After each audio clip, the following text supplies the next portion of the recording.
नमस्कार। आज मैं फिर आपके सामने अपराध की एक और घटना लेकर आया हूँ। आज के अपराध की घटना भी हालिया है, हाल फिलहाल की है। प्रदेश है उत्तर प्रदेश, जिला है अमेठी। अमेठी का नाम आपने सुना होगा। तो जिला है अमेठी, थाना है जामो, गांव है अमरडीह रेसी। अमरडीह रेसी से अभी 12 जून 2023 को एक सूचना थाना जामो पर आई। उसमें यह बताया गया कि गांव के ही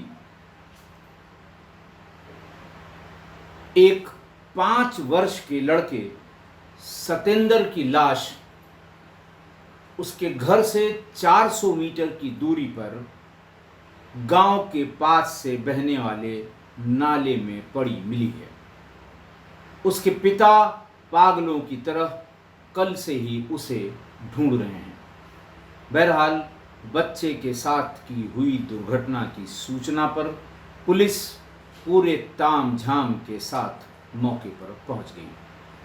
जिला मुख्यालय से सारी सहायता जैसे एफएसएल की टीम, वीडियो फोटोग्राफी की टीम, क्राइम ब्रांच, ये सारी टीमें वहां पर पहुंचने के लिए आदेश हो गया। पुलिस पहुंची, पुलिस ने नाले से उस शव को निकाला, साफ पानी शव के ऊपर डाला तो बिल्कुल लग रहा था कि शव ताज़ा ताज़ा है, यानी हाल में ही इसकी मृत्यु हुई है।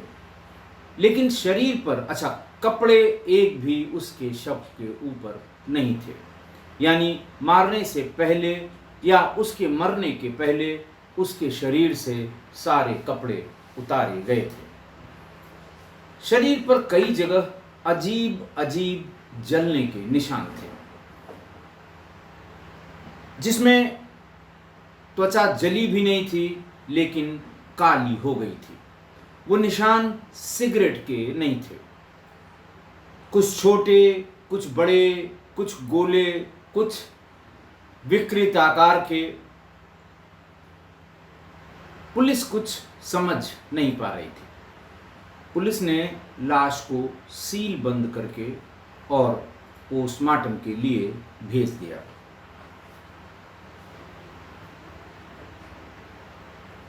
जैसे ही लाश मिली, पानी डाला गया, लाश पहचान में आने लगी। वैसे ही लाश की पहचान हो गई। ये गांव के ही गांव में ही एक व्यक्ति के बच्चे की लाश थी।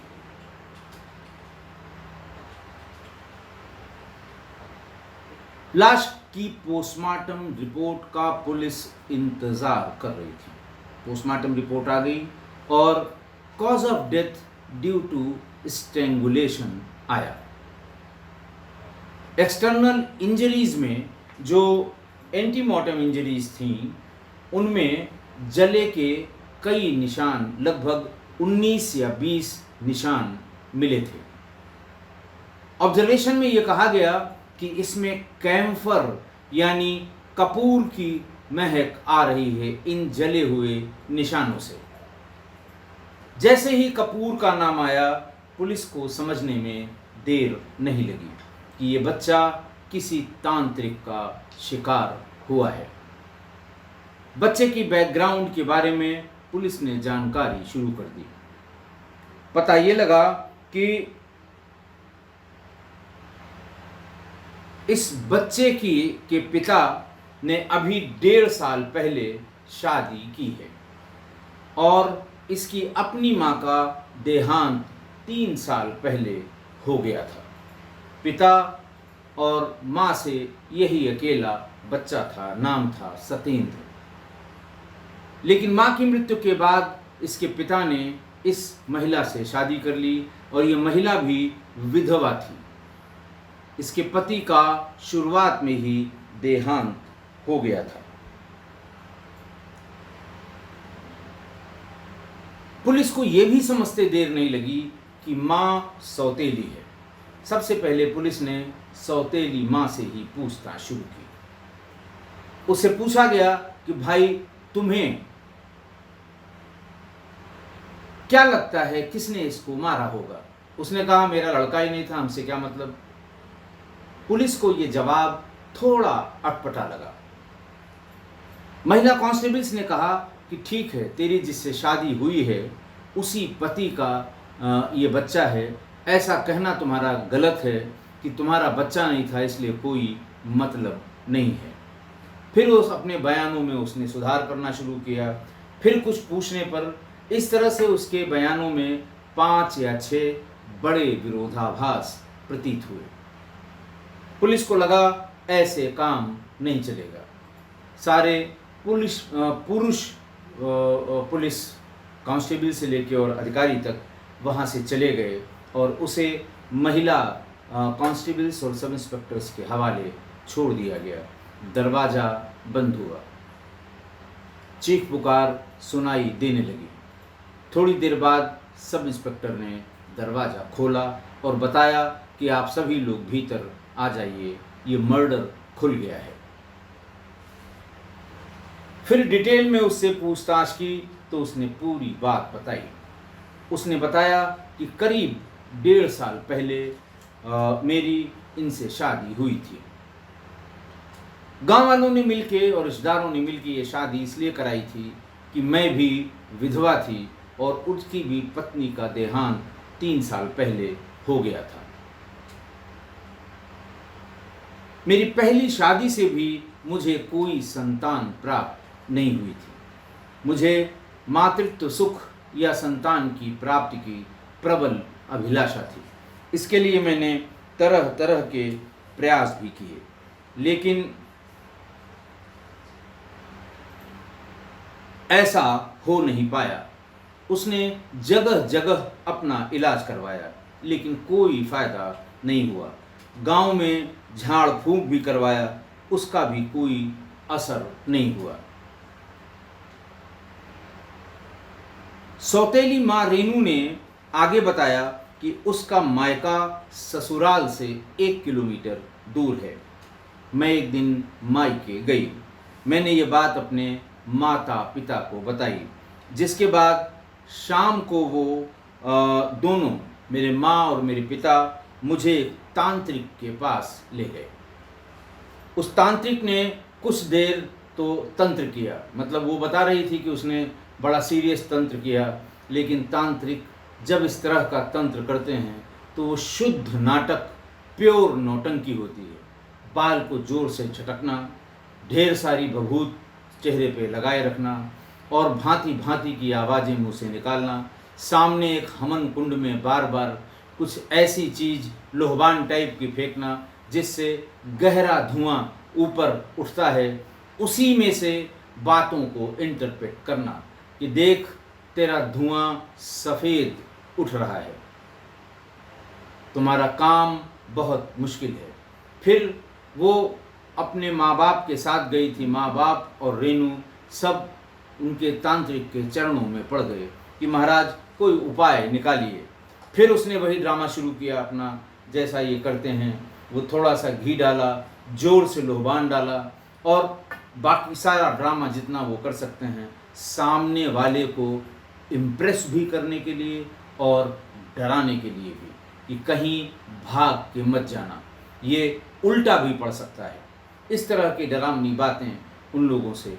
फिर उसने कहा अच्छा ठीक है, मैं अभी और इसको देखूंगा, फ़िलहाल तुम ऐसा करो, ये जड़ी बूटियां मैं दे रहा हूँ, इसको लगातार सेवन करो। अच्छा, उसका भी तरीका सब बड़ा अजीब अजीब बताते हैं कि इसको पीस लेना, पीस में इसमें फलानी चीज़ मिला लेना, उसके बाद 1 चम्मच शहद से सुबह खाने के पहले, दोपहर खाने के बाद, शाम को सोने से पहले 1-1 चम्मच। रात वाला बताएंगे कि इसको शाम को ही छत पे रख देना, इसमें जब चंद्रमा की किरणें पड़ जाएंगी तो तुम्हें बच्चा जरूर होगा। अब आप समझिए, किसी के भावनाओं को एक्सप्लॉइट करना अगर कोई अच्छी तरह जानता है तो यही ढोंगी, तांत्रिक, ढोंगी, बाबा, फ्रॉड्स, यही सब लोग अच्छी तरह जानते हैं कि किसकी नस कहाँ दबाएं कि उसका पर्स खुल जाए, वो जो चाहें वो निकाल लें। बहरहाल रेनू ने ये बताया कि जड़ी बूटी दी, खाने को कहा, उनके नियम के अनुसार उसने काफ़ी दिन तक ये जड़ी बूटी खाई, लेकिन फिर भी कोई फ़ायदा नहीं हुआ। उसके बाद फिर वो अपने माँ बाप से उसने कहा कि कुछ फ़ायदा नहीं हो रहा है, फिर से बाबा से कहिए कि कोई दूसरा उपाय बताएं।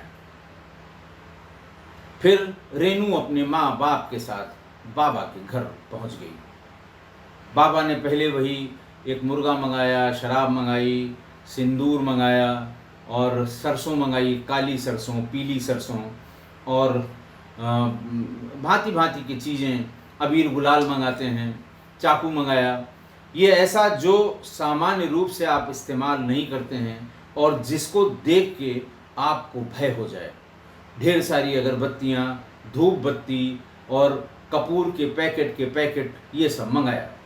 धूनी को रमाया, आँख को बंद किया, बड़े बड़े बालों को जोर से झटका और फिर हाथ में कोई चीज़ लेके उस धूनी में, उस हवन कुंड जो सामने जलता रहता है, उसी में फेंका।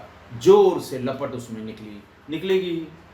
आप कपूर किसी चीज़ में मिला के डाल दीजिए, छत छूने लगेगी उसकी लपट। कोई नई बात नहीं, लेकिन सामने वाले ने कहा कि अब बाबा की तंत्र प्रक्रिया बिल्कुल फिट सही जा रही है। आँख खोल के बाबा ने कहा कि देखो, तुमको बहुत बड़ा दोष लगा हुआ है, किसी की हत्या का दोष है। तुमने पूर्व जन्म में ये काम किया था जिसका दोष तुम्हारे ऊपर लगा हुआ है, और ये हत्या का दोष है, पूर्व जन्म का दोष है, पितरों का दोष है। इसलिए ये जब तक एक बच्चे की बलि लेकर उसकी जान नहीं लोगी, ये दोष नहीं जाएगा। अगर तुम्हें बच्चा चाहिए तो किसी छोटे बच्चे की, नाबालिग बच्चे की बलि बहुत ज़रूरी है, बिना उसके तुम्हें बच्चा नहीं हो सकता। खैर, रेनू ने आगे पुलिस को बताया कि पहले तो उसे कुछ समझ में नहीं आया, लेकिन बाद में उसका ध्यान उसके अपने ही पति, ब्याहता पति की पहले पत्नी के बच्चे सतेंद्र पर चला गया। उसकी उम्र 5 साल थी और उसने तय कर लिया कि हम इसी की बलि चढ़ाएंगे, ऐसा रेनू ने बताया। रेनू ने कहा कि 11 जून को मेरे पति एक शादी में गए थे। जैसे ही वो शादी के लिए निकले, मैं अपने माँ बाप के पास चली गई और ये बताया कि मेरे पति शादी में गए हैं, सतेंद्र घर में अकेला है, मैं उसे शाम को गांव के बाहर वाले पीपल के नीचे लेकर आऊंगी, तांत्रिक बाबा को बुला लीजिएगा। अब सोचिए, माँ बाप को पता था कि ये उसको लेके आएगी और उसी की बलि दी जानी है, लेकिन फिर भी वो माँ बाप, दुष्ट माँ बाप बहुत खुश हुए कि आज हमारी बेटी का सपना पूरा होगा, उसका दोष उतर जाएगा और वो एक बच्चे की माँ बनेगी। जैसे ही दिन ढला, वो सतेंद्र को लेकर, मम्मी कहता था वो, मम्मी के साथ वो फौरन चला गया। 1.5 साल हो गया था उसके रहते हुए। जब रेनू उस घर में ब्याह के आई थी, तब उसकी उम्र 3.5 से 3.25 साल रही होगी। अपनी माँ की याद उसे ज़रूर नहीं होगी, काया ज़रूर उसे लगती होगी। बहरहाल वो मम्मी मम्मी कह के दिन भर उसी के पास खेलता रहता था। उंगली पकड़ाई, वो मम्मी के साथ चल दिया। पीपल के पेड़ के नीचे रेनू के माँ बाप और वो तांत्रिक मौजूद थे। ढेर सारा पूजा का सामान सामने रखा हुआ था। जाते ही पहले उसने ढेर सारी तांत्रिक प्रक्रियाएं जो कर सकता, लेकिन धीमे धीमे की, आवाज़ बाहर न जाए। फिर उसने गांजे की अपनी चिलम भरी। चिलम उसने पहले रेनू के पिता को ऑफ़र की, उसने मना कर दिया कि महाराज मैं नहीं पीता हूँ। उसने कहा ठीक है, सब लोग आँख बंद करके बैठिए, मैं चिलम लगाऊंगा और उसका धुआं सबके चेहरे पर मुंह से फेंकूंगा, उसे नाक से भीतर ले लीजिएगा। आपको इस चिलम का जो आशीर्वाद है वो पूरा आशीर्वाद मिलेगा। उसने ऐसा ही किया। फिर उस चिलम को उसे हाथ में पकड़ा दिया, रेनू के पिता को, और ये कहा कि इस चिलम से ही बच्चे के, पहले कपड़ा उतरवा दिया, कहा बच्चे के शरीर पर इसी चिलम से 9 जगह पर निशान बना दीजिए। अब चिलम वो बेसिकली मिट्टी की होती है, गांव देहात में वही मिलती है, जिसमें गांजा भर के पिया जाता है, और वो जब खूब खींचा जाता है वो लाल हो जाती है। उसी गरम चिलम से उसे 9 जगहों पर दागा गया, टच किया गया, जलाया गया। कह लें बच्चा दर्द से बिलखने लगा। तुरंत उसके मुंह में कपड़ा ठूंस दिया गया। उसके बाद उसके पेट पर धूप बत्ती और कपूर को जलाने का आदेश तांत्रिक ने किया। मुंह में उसके कपड़ा ठूसा हुआ था, लेकिन वो जोर जोर से रोने लगा। और उसके बाद ही माँ रेनू ने, मतलब बच्चे की मम्मी या सौतेली माँ कहें, उसने फौरन हाथ से ही सतेंद्र का गला दबा दिया। जिस समय वो गला दबा रही थी, उसके पिता उसका पैर पकड़े हुए थे, ताकि जल्दी से वो मार दे और जल्दी से उसकी इच्छा की पूर्ति हो जाए। जब उसने ये पूरी बात बताई, तब पुलिस ने फौरन रेनू की माँ प्रेमा देवी, पिता मंगरू प्रजापति और तांत्रिक दयाराम यादव को गिरफ्तार कर लिया। बड़ी संख्या में नींबू, जायफल, गांजा, अंगोछा, ये सब उस स्थान से, पीपल के नीचे वाले स्थान से बरामद हुए, जो तथाकथित तंत्र प्रक्रिया में इस्तेमाल हुए थे। अमेठी के पुलिस अधीक्षक हरेंद्र कुमार बताते हैं कि सौतेले माँ बाप और तांत्रिक को गिरफ्तार कर लिया गया है। पिता के बारे में पूछने पर उसने कहा, पिता बिल्कुल इस पूरी घटना के लूप में भी नहीं था। वापस आने पर उसने सबसे पहले सतेंद्र के बारे में पूछा था, और रेनू ने कहा कि मैं बहुत देर से गांव में ढूंढ रही हूँ, वो खेलते खेलते शाम को कहाँ निकल गया, मैं बहुत परेशान हूँ। फिर दोनों ने, रेनू और उसके पति यानी सतेंद्र के बायोलॉजिकल फादर ने, पूरी रात उसको आसपास तलाशा, लेकिन वो कहीं मिला नहीं। बहरहाल एसपी अमेठी हरेंद्र ने बताया कि इस जघन्य हत्या के इन तीनों दोषियों पर सख्त से सख्त कार्रवाई की जाएगी। आज की घटना में फिर एक तांत्रिक ने एक मासूम की जान ले ली। जिस पति से उसको एक बच्चे की अभिलाषा थी, उसी पति के एक 5 साल के मासूम बच्चे को मारने में रेनू जरा सा भी नहीं हिचकी। मात्र सुख की अभिलाषा में घर के ही एक मासूम का कत्ल हो गया। और मतलब कितनी विडंबना है कि बच्चा हो नहीं रहा है, दुनिया के जतन कर चुकी हैं, शादी दूसरी है, और घर में ही एक 4 साल का बल्कि पौने 4 साल का बच्चा मौजूद था जब वो शादी होके आई थी। 3.5 पौने 4 साल का।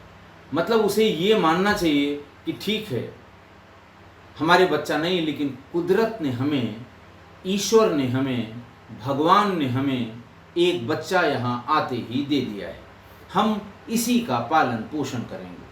और वो बच्चा उसको मम्मी ही कहता था, उसी के पास 24 घंटे रहता था कि वो 1 मिनट के लिए छोड़ता नहीं था। लेकिन अब क्या कहा जाए कि स्वयं का मात्र सुख रेनू को खाए जा रहा था। मात्र सुख पाने के लिए वो अंधी हो गई थी। और संवेदना शून्य हो गई थी। संवेदना शून्य हो गई थी। बच्चे का गला घोटने में जरा सा भी देर उसने नहीं की। मुंह से आवाज़ हुई, कपड़ा ठूंस दिया, उसके बाद रोने लगा। वो मुंह बंद होने के बावजूद भी नाक से थोड़ी थोड़ी आवाज़ सी आती है। जब वो रोने लगा, उसने पलक झपकते ही गला दबाकर उसकी हत्या कर दी और वही उसको उठाकर पास के नाले में जाकर फेंक आई। माँ बाप वहीं इंतज़ार करते रहे तांत्रिक के पास और पलक झपकते वो उसे लेकर गई और नाले में फेंक कर आई। यानी तांत्रिक ने जो जो कहा वो सब कुछ वो करती गई। मैंने एपिसोड 806 यानी अब से 2 दिन पहले ही तांत्रिकों के कारनामे वाली एक घटना आपको सुनाई थी, जिसमें पूरा परिवार मरणासन हो गया था। और उसी एपिसोड में मैंने किस्सा गोई परिवार को अब तक सुनाई गई 18 तांत्रिकों से संबंधित घटनाओं का एपिसोड नंबर भी बताया था। इसलिए कि जो लोग नए हैं या जो इस पूरे मायाजाल को नहीं समझ पा रहे हैं, उन्हें देखेंगे तो वो कैसे ऑपरेट करते हैं, कैसे बेवकूफ़ बनाते हैं, कैसे अपना धंधा चलाते हैं, कैसे पैसा वसूलते हैं। ये सारी ट्रिक्स, जिन्हें मैजिक ट्रिक्स भी कहते हैं, लेकिन ट्रिक्स हैं, ध्यान रखिएगा। इसमें कोई जादूगरी, काला जादू कुछ नहीं है। कैसे वो लोगों के भावनाओं से खेलकर, बेवकूफ़ बनाकर उनको बर्बाद कर देते हैं, उनसे सारा पैसा लूट लेते हैं, ये सब मैंने बताया था। पर पता नहीं क्यों लोग सबक सीखने को तैयार नहीं हैं। आसपास उनकी ये घटनाएं दशकों से, सदियों से घट रही होंगी, लेकिन फिर भी वो सीखने को तैयार नहीं हैं। और ये तांत्रिक किसी ना किसी को हर दिन ठग रहे हैं, हर दिन। और बलि देने की तो बुराड़ी में 11 लोगों की हत्या इन्हीं तांत्रिकों के आत्महत्या कहें उसे, कि इन्हीं तांत्रिकों के माया जाल की वजह से हो गई थी। अब आप सोचिए कि एक पूरे परिवार को एक तांत्रिक बरगलाने में सफल हो गया। पूरे परिवार को, जिसमें बच्चे भी थे, बड़े भी थे, बूढ़े भी थे, पढ़े लिखे थे, बिजनेस वाले थे, पैसे वाले थे, लेकिन फिर भी सबकी मति मारी गई थी। आजकल तो ऑनलाइन का ज़माना है और तांत्रिक बाबा भी इस तकनीक का इस्तेमाल कर लोगों को अंधविश्वास के जाल में फंसा रहे हैं, रोज़ का रोज़ फंसा रहे हैं और इस एवज में मोटी रकम वसूल रहे हैं। पहले तो ये था कि आप तांत्रिक के पास जाइए या तांत्रिक को कहीं बुलाइए, वह आपको देखेगा, दुनिया का ड्रामा करेगा, फिर बताएगा ये करो, वो करो, फलाना करो, ढिकाना करो। अब इन सब चीज़ों की झंझट से छुटकारा है। ऑनलाइन आपको तमाम बाबा और तांत्रिक मिल जाएंगे। ये और एक सर्वे के हिसाब से अकेले दिल्ली में ही 1000 से ज़्यादा बाबा या तांत्रिक अपने धंधे को स्वतंत्र रूप से संचालित कर रहे हैं। ये बाबा काला जादू, चमत्कारी शक्तियों की मदद से लोगों को उनका खोया हुआ प्यार, नौकरी ढूंढने में मदद, घर खरीदने में मदद के नाम पर बेवकूफ़ बना रहे हैं। बाबा, इनके नाम बड़े कॉमन से हैं, आपको किसी भी पब्लिक टॉयलेट में चिपके हुए मिल जाएंगे, इंडियन रेलवेज़ के जनरल डिब्बे में चिपके हुए मिल जाएंगे, रेलवेज़ के डिब्बों के वॉशरूम में ज़रूर मिल जाएंगे, बसों में ऊपर जहां सामान रखा जाता है वहां भी स्टिकर लगे होंगे, एक फ़ोन नंबर दिया होगा और नाम देखिए बाबा जी, वशीकरण गुरुजी, बंगाली बाबा, तांत्रिक बाबा खान बंगाली, ये सब इनके नाम होते हैं। और सभी लोगों ने ये सब नाम सुने भी होंगे और आँखों से देखे भी होंगे।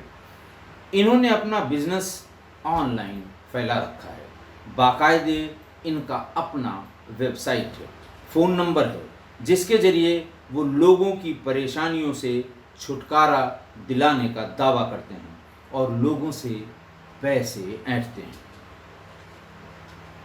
कोरोना काल के समय, या कह लें कि कोरोना काल के ख़त्म होते होते ये यूट्यूब पर अचानक ऐसे तांत्रिक और ढोंगी बाबाओं की बाढ़ आ गई। बाकायदे इन्होंने यूट्यूब चैनल बना रखा है जहां ये धोखाधड़ी और इस तरह के फ्रॉड का काम कर रहे हैं। और अब तो हर फील्ड के एक्सपर्ट बाबा हैं। आप यूट्यूब पर जाइए और सर्च करिए कि वो खोया हुआ प्यार पाएं।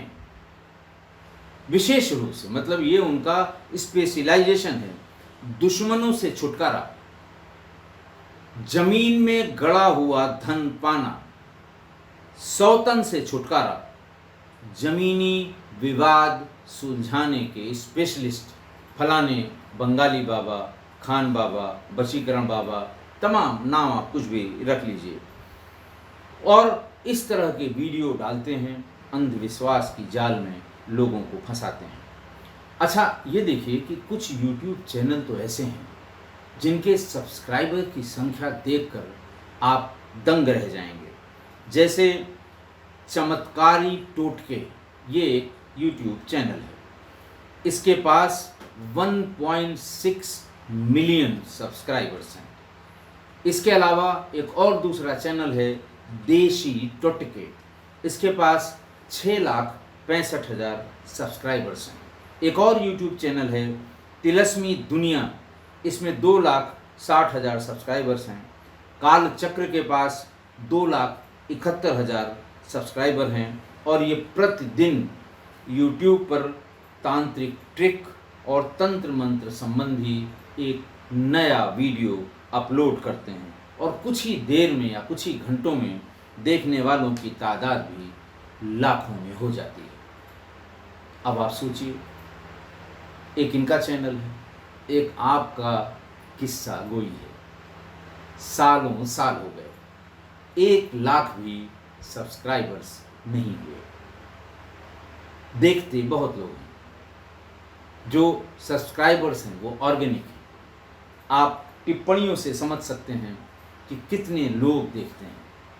लोगों को अपराध से बचने, अपराध को समझने, अपराधी की मानसिकता को पढ़ने, कानूनी तौर पे कैसे उनको सज़ा दिलाई जा सकती है, अपराधी किस तरह से चालाकी से अपने आप को प्रस्तुत करता है समाज में, इन सब के बारे में। लेकिन लोगों की दिलचस्पी चमत्कार में शायद ज़्यादा है। चमत्कारी बाबा को देखना ज़्यादा पसंद करते हैं, बजाय इसके कि उनके साथ कोई अपराध न हो जाए, उससे बचाव के रास्ते के लिए। ऑनलाइन धंधे को चलाने वाले ये तांत्रिक बाबा, बहुत से आप ऑनलाइन देखिएगा कि तांत्रिक बाबा खान बंगाली का दावा है कि उनके पास 25 से अधिक गोल्ड मेडल हैं। अब ये बात समझ में नहीं आ रही कि ये गोल्ड मेडल किस क्षेत्र में मिले हैं और किसने दिए हैं। बड़ा बड़ा आप उनके यूट्यूब चैनल पे जाइए, 25 गोल्ड मेडल प्राप्त। अरे भाई, किसने दिए हैं? मोहल्ले के पान की दुकान वाले दिए हैं, दुकान वाले ने दिया है, परचून की दुकान वाले ने दिया है, पंचर जोड़ने वाले ने दिया है। उसका कोई व्यक्तिगत लाभ हुआ होगा, तभी उसने गोल्ड मेडल दिया होगा। काला जादू और वशीकरण के नाम पर ये बाबा निराश लोगों को इस कदर बेवकूफ़ बनाते हैं कि वो तुरंत इनकी चिकनी चुपड़ी बातों में आ जाते हैं और बाबा को ही अपना सब कुछ मानकर घर द्वार, रुपया, पैसा सब न्यौछावर कर देते हैं। ये सिर्फ अनपढ़ बाबा नहीं हैं जो प्यार और वैवाहिक समस्याओं का जादुई समाधान प्रदान करते हैं, बल्कि कई पढ़े लिखे और अंग्रेजी जानने वाले भी ज्योतिषी हैं जो इसी तरह का दावा करते हैं। बहुत ढेर सारी साइट्स हैं। एक साइट तो पंडित तांत्रिक शर्मा .com के नाम से है, जो अपने आप को उसी आप इस वेबसाइट को खोलिए तो उसमें लिखा हुआ है लव मैरिज विशेषज्ञ। मतलब आदमी को ऐसा लगता है कि कहाँ सिर छिपा ले, कहाँ कूद जाए। कोई कैसे ये दावा कर सकता है कि वो तंत्र और मंत्र से, तांत्रिक क्रियाओं से आपकी लव मैरिज करा देगा? कैसे करा देगा भाई? डंडा मार के शादी कराएगा? क्या करेगा कि आपकी? बस बेवकूफ़ बनाने के तरीके हैं। तो इनसे आपको बचने की ज़रूरत है। यही जो विशेषज्ञ हैं, लव मैरिज विशेषज्ञ, उन्होंने कई प्रकार के यंत्र भी बनाए हैं जिनको वो ऑनलाइन बेचते हैं। यंत्र का नाम सुनिए। यंत्र का नाम है संपूर्ण विवाह सुख यंत्र।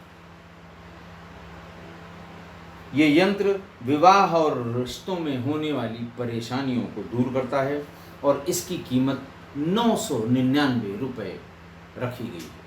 मतलब अगर ये 1 रुपये बढ़ा देते तो 1000 रुपये में वो न बिकती। अरे भाई, किसको बेवकूफ़ बना रहे हैं आप?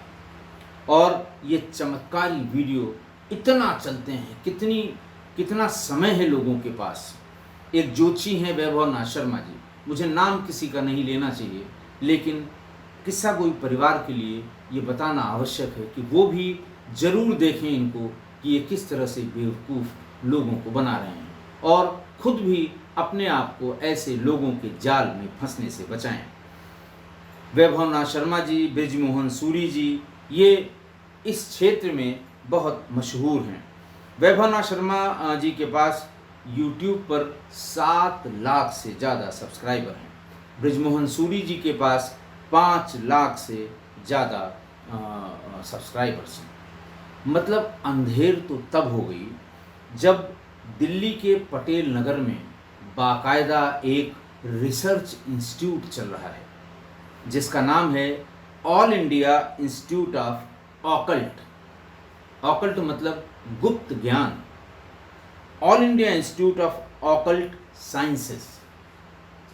ये पूरी तरह से वातानुकूलित है।